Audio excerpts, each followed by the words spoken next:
Salam sejahtera Malaysia, denyut nadi suara rakyat bergema di channel ini.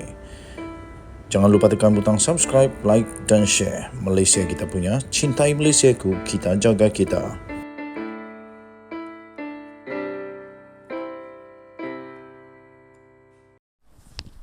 Salam sejahtera Malaysia, denyut nadi suara rakyat bergema di channel ini. Itu hari, saya masih ingat lagi. Ada satu laporan berita mengatakan Sultan Kedah, Kebawah Duli Yang Maha Mulia Sultan Kedah pernah menegur Tibai ke apa tu, tapi tegurlah, pernah menegur Sanusi di depan pegawai-pegawai daerah kalau tidak silap, ataupun di depan orang lain lah yang pasti. Baginda berkata, Sanusi perlu berbaik-baik dengan kerajaan pusat, dengan Anwar Ibrahim. Janganlah melawan sangat, sebab akhirnya nanti perlu juga bantuan daripada dia. Jadi sekarang sudah terbukti Sanusi pun perlu bantuan daripada Kuala Lumpur, daripada Putrajaya. Berkaitan dengan lapangan terbang Kulim yang memang memerlukan bantuan ataupun sokongan daripada Perdana Menteri Datuk Seri Anwar Ibrahim. Sanusi tiba-tiba membuat satu pengumuman yang agak mengejutkan juga. Beliau berkata Perdana Menteri belum dapat gambaran sebenar projek lapangan terbang Kulim. Kenapa tak dapat beri gambaran sebenar? Kenapa susah mau beri gambaran sebenar kepada Datuk Seri Anwar Ibrahim? Ataupun Datuk Seri Anwar Ibrahim tidak pandaikah tengok gambaran sebenar? Itu persoalan dialah. Tapi kita berharap semoga Datuk Seri Anwar Ibrahim dapat juga membantu projek ini supaya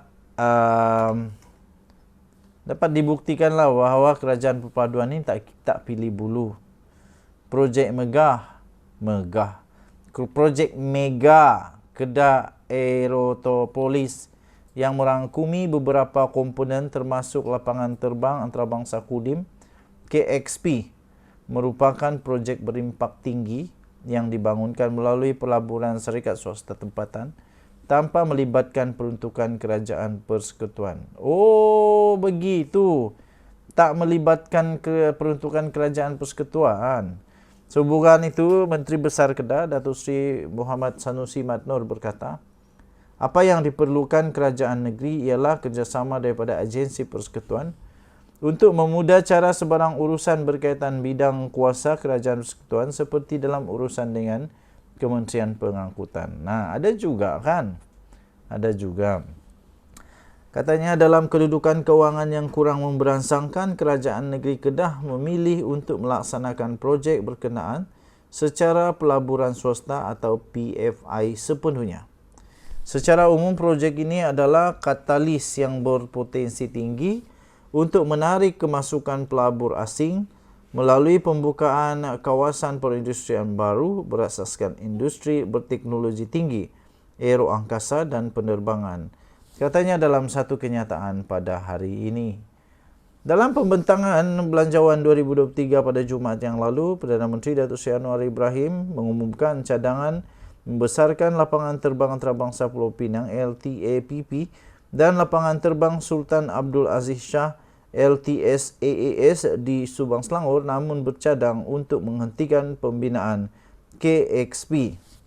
Anwar dipetik sebagai berkata pembesaran dua lapangan terbang itu dijangka memanfaatkan pertumbuhan ekonomi pada kos jauh lebih rendah berbanding dengan cadangan untuk pembinaan KXP yang dianggarkan berbelanja 7 bilion sekaligus tidak boleh dipertimbangkan dalam keadaan sekarang, katanya. Mengulas lanjut, Muhammad Sanusi berkata, dalam konteks LTAPP, KXP tidak akan menjadi pesaing kepada lapangan terbang itu kerana KXP akan beroperasi sebagai hub kargo manakala segmen penumpang belum dipertimbangkan. Katanya justru LTAPP boleh terus memberi fokus kepada perkhidmatan yang ditawarkan dan menerima bahawa projek KXP adalah untuk menjadi pelengkap bukannya pesaing kepada lapangan terbang itu.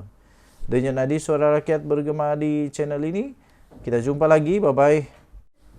Salam sejahtera Malaysia. Denyut nadi suara rakyat bergema di channel ini. Disahkan tuan-tuan dan puan-puan. Hampir-hampir sahaja keluarga Datuk Seri Anwar Ibrahim, Perdana Menteri Malaysia, hampir-hampir sahaja terancam.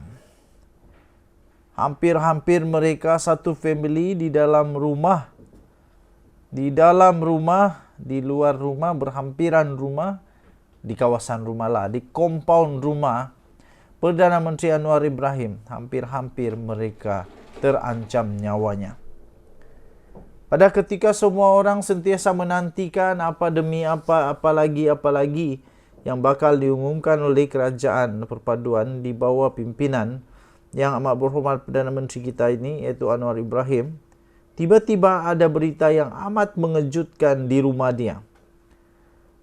Disahkan ada ular tedung di rumah PM. Wow, dari mana ular tedung ini? Mungkin selalu dah masuk rumah dia kot, ataupun baru pertama kali masuk rumah, ataupun tiba-tiba jatuh dari pokok, kita pun tak berapa pastilah. Kita pun tidak berapa pasti, tapi yang dipastikan APAM tangkap ular tedung di rumah Perdana Menteri. Wow, ini berlaku 20 Februari yang lalu. Angkatan Pertahanan Awam Malaysia APM menangkap seekor ular tedung hitam di kawasan pondok pengawal rumah Perdana Menteri Datuk Seri Anwar Ibrahim di Bandar Sungai Long, Kajang malam tadi. Kopral, aduh kenapa aku Kopral lah. Kopral Pertahanan Awam Daerah Hulu Langat, Mior Nur Azlan Safian berkata, 4 anggota bergegas ke tempat kejadian selepas menerima panggilan kecemasan pada jam 7.33 malam. Kejadian itu disedari oleh seorang daripada 5 anggota keselamatan yang sedang bertugas di pondok tersebut, katanya ketika dihubungi oleh bernama.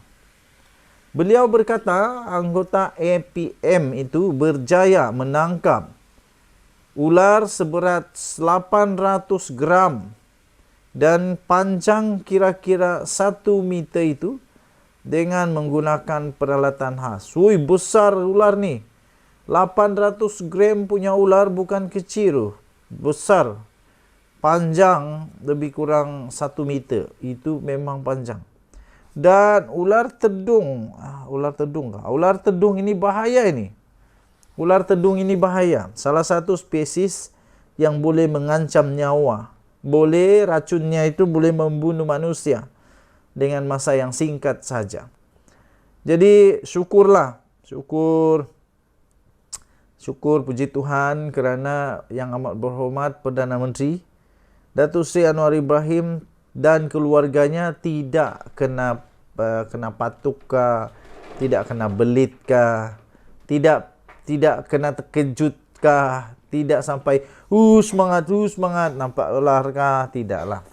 Tidak, dan yang bagus lagi ular itu dapat diselamatkan juga. Kalau kita orang kampung jumpa ular, habislah ular. Memang kena pukul sampai lumat. Sampai lumat kena pukul. Tapi kerana APM ada peralatan khas, ular itu pun dapat diselamatkan. Keluarga Datuk Seri Anwar Ibrahim pun dapat diselamatkan. Kita jumpa lagi, tahniah diucapkan dan terima kasih diucapkan kepada APM yang berjaya mengawal keadaan. Bye-bye.